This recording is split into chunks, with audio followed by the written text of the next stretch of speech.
Enginn sitjandi Bandaríkjaforseti hefur staðið sig eins illa í kappræðum og Joe Biden gerði í gær. Þetta mat sérfræðings í kappræðum. Nokkrir demókratar vilja skoða skipta frambjóðanda en Biden aftók það í dag. Framkvæmdir vegna myglu í leikskólum hafa víða tafist umtalsvert. Dæmi að leikskólar í Reykjavík hafi staðið tómir vegna myglu og endurbóta árum saman. Margir flugfarþegar eru óánægðir með þá ákvörðun Isavia að byrja að rukka fyrir bílastæði á innanlandsflugvöllum. Flugvallarstjóri á Akureyri segir breytinguna hafa ýmsa kosti. Í Reykjavík spurningum enn ósvarað. Tilraunamalbik var lagt á hluta Reykjanesbrautar í dag.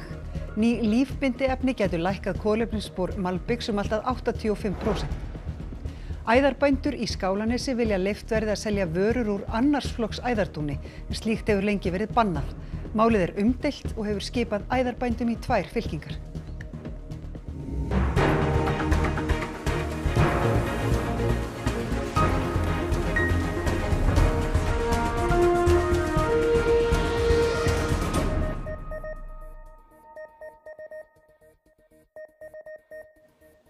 Gott kvöld.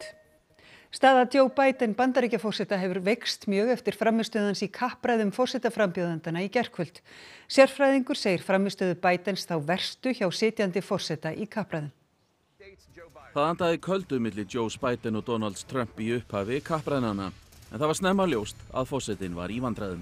He had the largest national debt of any president in a 4-year period. Röddin var ekki á fullum styrk en þær fréttir bárust í miðjum kappræðum að Biden væri kvefaður. En svo fór hann að fara út af sporinu í umræðum skuldir ríkisins. Making sure that we're able to make every single solitary person eligible for what I've been able to do with the COVID, with dealing with everything we have to do with, look, if we finally beat Medicare. Well, he's right. He did beat Medicare. He beat it to death, and he's destroying Medicare. Trump sótti oft hart að forsetanum og notaði stundum hæpnar fullyrðingar, til dæmis þungunarrof. He's willing to, as we say, rip the baby out of the womb in the 9th month and kill the baby. Nobody wants that to happen. But we are not for late-term abortion, period. Í þessu og umræðum árásina á þinghúsið náði Biden sér aðeins á strik. Og þá þótti Trump loðinn í svörum þegar hann var spurður hvort hann myndi una úrslitum kosningana, sama hver inni. If it's a fair and legal and good election, absolutely. I would have much rather accepted these. Þá var tekist á aldur frambjóðendana og forgjöf í golfi. En Biden hélt áfram að fara út af sporinu, til dæmis í umræðum innflytjendur. I'm going to continue to move until we get the total ban on the total initiative relative to what we're going to do with more border patrol and more asylum officers. President Trump? I really don't know what he said at the end of that sentence. I don't think he knows what he said either. Sérfræðingar voru flestir afar gagnrýnir á frammistöðu Bidens. I think the first 15-20 minutes would be considered probably the worst performance of a candidate, certainly an incumbent candidate ever. Hallgrímur, demókratar eiginlega miður sín eftir þessar kappræður, er það ekki? Já, það má eiginlega segja það og eiginlega mjög skömmu eftir að kappræðunum lauk þá fór að berast áskoranir það að Biden yrði bara hreinlega skipt út. Síðan þá hafa reyndar framamenn í demókrataflokknum komið fram og reynt að slá þessar raddir og biðja menn að anda með nefinu og meðal annars Barack Obama fyrrverandi forseti með þeim rökum að það sé engin í raun og veru sterkari frambjóðandi í demókrataflokknum og að einar slæmar kappræður eigi ekki að útiloka Biden. En þessar raddir hafa ekki þagnað og það óhætt að segja að flokksmenn hafi eiginlega miklar áhyggjur eftir þessa frammistöðu Bidens í gær. Er orðið of seint að skipta honum út? Í raun ekki fræðilega séð. Einfaldasta leiðin til þess væri að Biden dragi sig út sjálfur. Það ekki líklegt eins og staðan núna. Ef hann gerði það ekki, þá færi reyndar af stað býsna flókið ferli að menn ætla á annar borð að fara af stað í þetta. Forvalið búið. Biden búinn að tryggja sér nánast alla kjörmenn. Þeir verða að kjósa hann samkvæmt reglum. Þá yrði landsfundurinn að gera einhverja sérstaka samþykkt. Landsfundurinn fer fram í ágúst. Það ekki svona erfitt að sjá að það gerist. En þetta var meðal annars rætt við prófessorinn Alan Lichtman sem hefur reyndar boðið sig fram fyrir demókrata. Hann hefur spáð rétt fyrir úrslit síðustu 9 forsetakosninga í Bretlandi. Hann reyndar ekki búinn að spá fyrir þessar kosningar en Hann segir að demókratar eigi að fylgja sér á bakvið Biden og Biden síðan tók til máls seinna í dag og þá var engan bilbúið að finna honum. This notion among Democrats that we should replace Biden simply proves my point that the Democrats have absolutely no spine. They panic and run at the first sign of adversity. Lichtman dregur ekki úr því að Biden hafi verið slakur í kappræðunum. Sérstaklega hafi hann ekki gert nóg til að hrekja ósannindi Trumps. We could have had two different headlines. One which said Trump lies his way through the debate. The other which says Biden fumbles and stumbles in the debate. And instead we got the second, which is vastly less important for the future of America than the first. CNN taldi yfir 30 ósannindi í máli Trumps í kappræðunum í gær og 9 hjá Biden. Lichtman segir aðferð Trumps virka, en Biden þurfi að vera beinskeyttari. And I say what Biden needs to do is jiu-jitsu when Trump hits him with these, blunderbuss attacks. Biden fór í dag á kosningafundi í Norður Karolínu og sagði þar skýrt að hann ætlaði að halda baráttunni áfram. I don't debate as well as I used to. But I know what I do know. I know how to tell the truth. And I know, like millions of Americans know, when you get knocked down, you get back up. Við höldum okkur við erlend stjórnmál. Því kannanir í Frakklandi benda til þess að þjóðfylkingin, harðlínuflokkur Marine Le Pen, vinni stórsigur í fyrri umferð þingkosninganna sem haldin er á sunnudaginn. Miðjubandalagið sem Emmanuel Macron forseti hefur leitt til þessa með næstum helmingi minna fylgi. Formlegri kosningabaráttu hér í Frakklandi lýkur í kvöld og Frakkar varpa mögulega öndinni aðeins léttar í bili en búa sig undir sunnudaginn þegar fyrri umferð kosningana hefst, kosningar sem að verða að líkindum afdrifaríkar. Leiðtogar kosningabandalagana þriggja mættu í sjónvarpskappræður í gær og tókust á. Vous passez votre temps à diviser les Français, à opposer les Français les uns aux autres. Regardez les photos derrière vous. Regardez les photos. C'est votre bilan. Qui dit aux Français binationaux qu'ils ne sont pas des vrais Français? Mais je n'ai jamais dit cela. À quel moment j'ai dit à quel moment pourquoi voulez-vous les exclure? Vous avez décidé de faire un débat à deux ou pas? Gabriel Attal et Jordan Bardella, soyez respectueux. Le premier menteur de France, soyez respectueux. Soyez pas dans l'insulte. Vous voyez, là vous faites comme vos candidats, vous mettez un jury. Ça va être long. Soyez respectueux. Ça va être long. Soyez respectueux avec ceux avec qui vous débattez. S'il vous plaît, messieurs. À quel moment, S'il vous plaît. Fyrir Emmanuel Macron og hans liðsmenn sem reyndar fækkar þessa dagana útlitið ekki gott. Kannanir síðustu daga sína yfirgnæfandi forskot þjóðfylkingar Marine Le Pen, 36% kjósenda styðja þann flokk og aðra sem að fylgja honum að málum. Bandalag vinstriflokkana með 28% og flokkarnir í miðjunni sem Macron hefur leitt en gerir það mögulega ekki mikið lengur með réttum 15 fylgi 20%. Það kemur í ljós á sunnudagskvöld hvort þessar kannanir standast og hvaða frambjóðendur komast áfram í seinni umferð. Og eftir seinni umferðina kemur svo í ljós hversu afdrifaríkar þessar kosningar verða. Hingað heim. Ráðist hefur verið í miklar framkvæmdir vegna myglu í skólahúsnæðum allt land undanfarin ár og kostnaður við þær hleypur á milljörðum. Framkvæmdir við leikskóla í Reykjavík hafa víða tafist miðað við upphaflegar áætlanir og ekki er hægt að nýta 360 leikskólapláss vegna ástandsins. Byggingafræðingur segir að áætlanir þurfi að vera skýrari.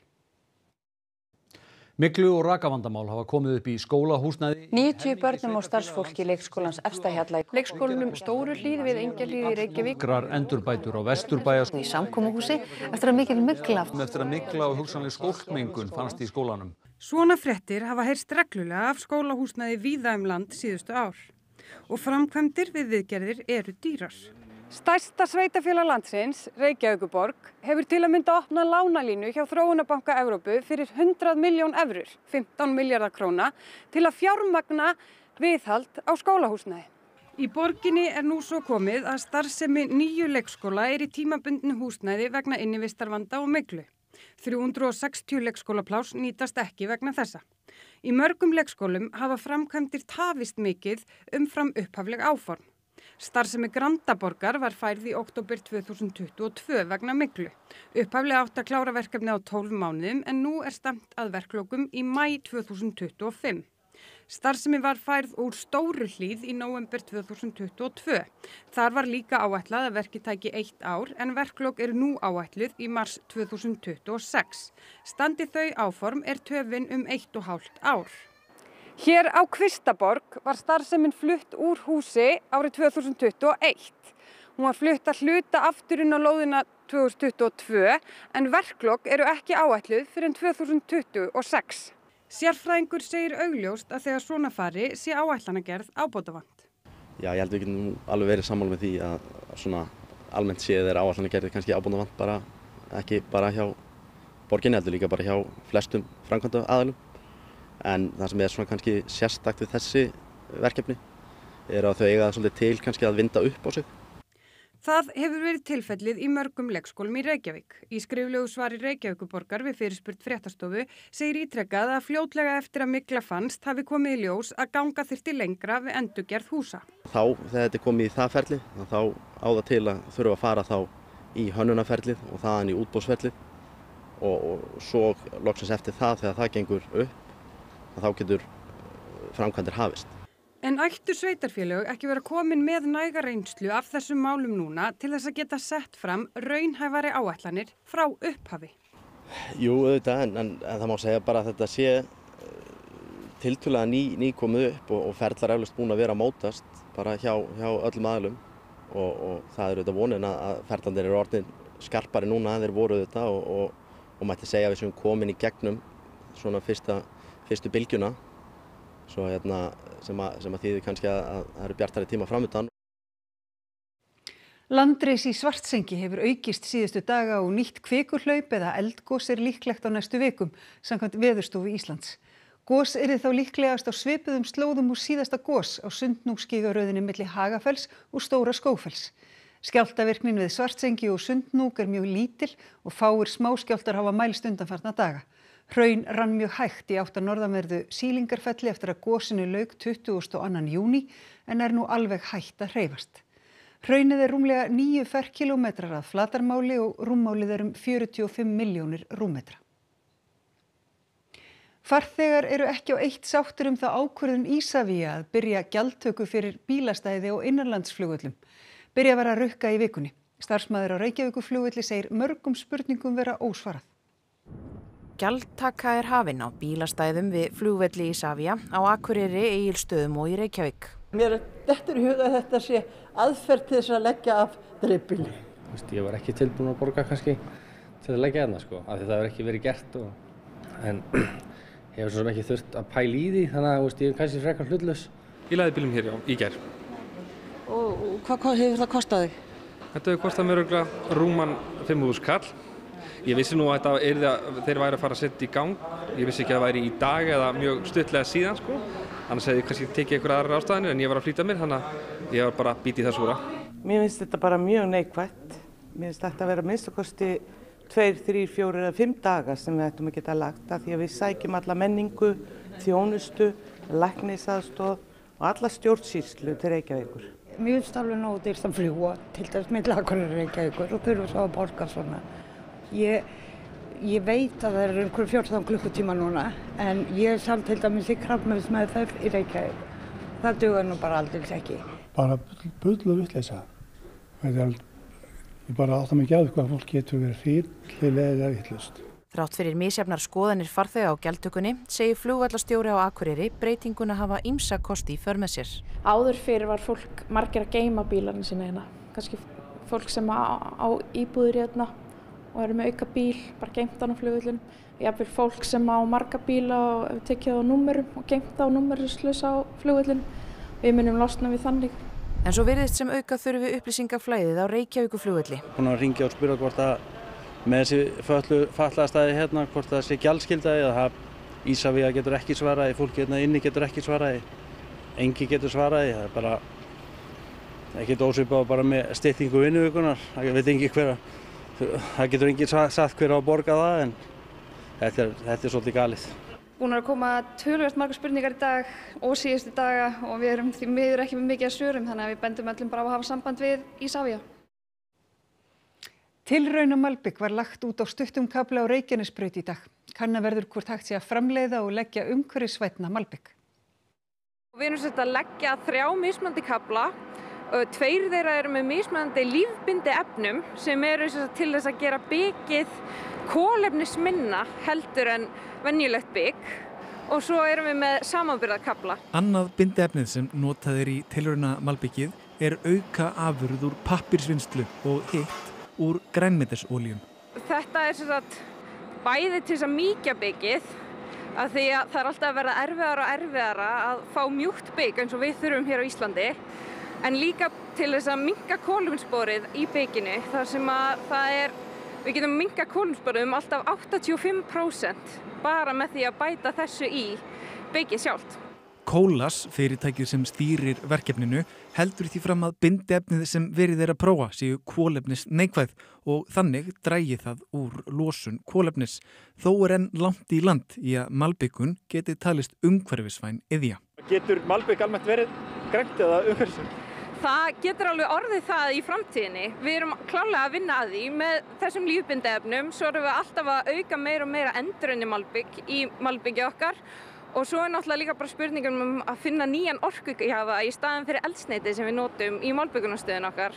Útlagningin hófst klukkan 5 í dag og stendur yfir fram á kvöld. Verkefnið er styrkt af rannsóknarsjóði Vegagerðarinnar. Nú erum við bara fulla að taka sýni upp í malbikunarstöðin okkar sem verður sent á óháða rannsóknarstofu. Og þá fáum við samanburð hvernig þetta kemur út á rannsóknum og svo höldum við áfram og fylgjumst bara með veginum næstu 5 árin og sjáum hvort að það séu eitthvað munur á hjólförum eða eitthvað slíku á þessum samanburðarkafla og þessum lífbindiefnum. Heljarinnar hola opnaði stofan í jörðina á fótboltavelli í Illinois í Bandaríkjunum í gærmorgun. Ljósastaur og hluti af vellinum hurfu ofan í gjána í jarðsiginu. Börn ofta að leika á vellinum og því þykir mikil mildi að engin slys hafi orðið á fólki. Fótboltavöllurinn var byggður yfir kalksteinsnámu og er málið til rannsóknar. Holan er 15 metra djúp og 30 metra breið. Fótboltavellinum hefur verið lokað. Æðarbændur í Skálanesi hvetja til þess að leyft verði að selja vörur úr annars flokks æðardúni en slíkt hefur verið bannað árabil. Dúninn er þó mjög gott hráefni og gæti reynst verðmætur í skjólflíkur án þess að ógna orðspori fyrsta flokks vöru. Í Skálanesi við Seyðisfjörð er heilmikið æðarvarp. Dúninn er einstök vara því vinnslan er sjálfbær, æðarbændur hlúa að fuglinum og nýta aðeins dún úr hreiðrum. Þær Signý og Íris sinna varpinu og dúntekjunni, en eins og gengur er ekki allur dúninn fullkominn. Veður hefur mjög mikið það að segja hvort að dúnn fái vottun, fyrsta flokks vottun. Það getur líka verið alls konar plöntur eins og til dæmis lúpína, melgressi. Það getur krækst í dúnunum og hann verður ekki alveg hreinn eftir hreinsunina og þvottinn og fjaratíðsluna. Hérna sjáum við annars flokks dún. Þetta eru trefjar sem leynast hérna í þessu, sem nást ekki úr í hreinsunarferlinu. Við gætum setið við og hreinsað þetta en þá erum við algjörlega búin að missa verðgildið út af því að það tók okkur 50 klukkutíma að hreinsa 800 grömm. Þannig að það segir sig sjálft að ná þessum litlu trefjum úr þessu, það flókið mál. Þær vilja búa til smugu í kerfinu og hafa samið eins konar drög að reglugerðar breytingum sem myndu leyfa sölu á vörum úr annars flokks dún með skilyrðum. Málið er þó umdeilt og skiptast æðarbændur í 2 fylkingar. Sumir vilja aðeins fyrsta flokks æðardún í umferð. Þær telja þó að með réttum merkingum og fyrirvörum megi búa til eftirsóttar vörur og nýta meira af dúninum. Og hönnuðu fatalínu ásamt Sigmundi Páli Freysteinsinni fatahönnuði. Þessar flíkur eru til þess að sýna fram á notagildi og gæði annars flokks æðardúns. Þetta er bara fatnaður sem er með annars flokks æðardúni inn í og við sjáum bara að þær eru rosalega hlýjar og góðar og mjög einangrandi. Því miður getum við náttúrulega ekki selt þessar vörur út af því að þær eru með annars flokks æðardún sem er ólöglegt. En það væri nú alveg dásamlegt að geta gert það, kannski einn daginn. Þá að veðri. Ákveðin norðvestanáttir yfir landinu og einkum hvasst suðaustan til, þar sem viðvaranir í gildi fram að morgni. Talsverð rigning norðaustan til en strax í nótt dregur úr henni. Á morgun verður víða létt skýjað en austanlands verður framan af stíf norðvestanátt með dálítilli rigningu. Hiti yfirleitt á bilinu 8 til 20 stig og hlýjast verður sunnanlands. Hrafn Guðmundsson veðurfræðingur fer nánar yfir horfurnar næstu daga að loknum íþróttafréttum sem Einar Örn Jónsson sér í kvöld. Þorsteinn Halldórsson valdi í dag leikmannahóp kvennalandsliðsins í fótbolta fyrir lokaleikina 2 í undankeppni EM. Stefnan sett rakleitt í lokakeppnina. Markmiðið var bara að byrja að reyna að koma okkur á EM hérna á heimavelli. Íslenska parið á heimsbikarmótinu í pílukasti vann í morgun fyrsta sigur Íslands á mótinu frá upphafi þegar Bahrein var skellt. Eftir tap gegn Tékklandi Ísland Þór leik. Og undanúrslit Mjólkurbikars kvenna í fótbolta hófust nú áðan og leika Þór Káa og Breiðablik í þessum töluðu orðum fyrir norðan. Íþróttir eftir andartak. Þá skulum við fara yfir helstu atriði þessa fréttatíma. Enginn sitjandi Bandaríkjaforseti hefur staðið sig eins illa í kappræðum og Joe Biden gerði í gær. Þetta mat sérfræðings í kappræðum. Nokkrir demókratar vilja skoða skipta frambjóðanda en Biden aftók það í dag. Framkvæmdir vegna myglu í leikskólum hafa víða tafist umtalsvert. Dæmi að leikskólar í Reykjavík hafi staðið tómir vegna myglu og endurbóta árum saman. Margir flugfarþegar eru óánægðir með þá ákvörðun Isavia að byrja að rukka fyrir bílastæði og innanlandsflugvöllum. Flugvallarstjóri á Akureyri segir breytinguna hafa ýmsa kosti. Í Reykjavík mörgum spurningum enn ósvarað. Tilraunamalbik var lagt á hluta Reykjanesbrautar í dag. Ný lífbindiefni gætu lækkað kolefnisspor malbiks allt að 85%. Og æðarbændur í Skálanesi vilja að leyft verði að selja vörur úr annarsflokks æðardúni en slíkt hefur lengi verið bannað. Málið umdeilt og hefur skipað æðarbændum í 2 fylkingar. Fréttatíminn á enda. Við segjum fréttir í útvarpinu á miðnætti og svo verðum við á vaktinni alla nótt á rúv.is. En við kveðjum í kvöld með myndum af graffítilistaverki sem leynist í undirgöngum Hamraborgar í Kópavogi. Verið sæl.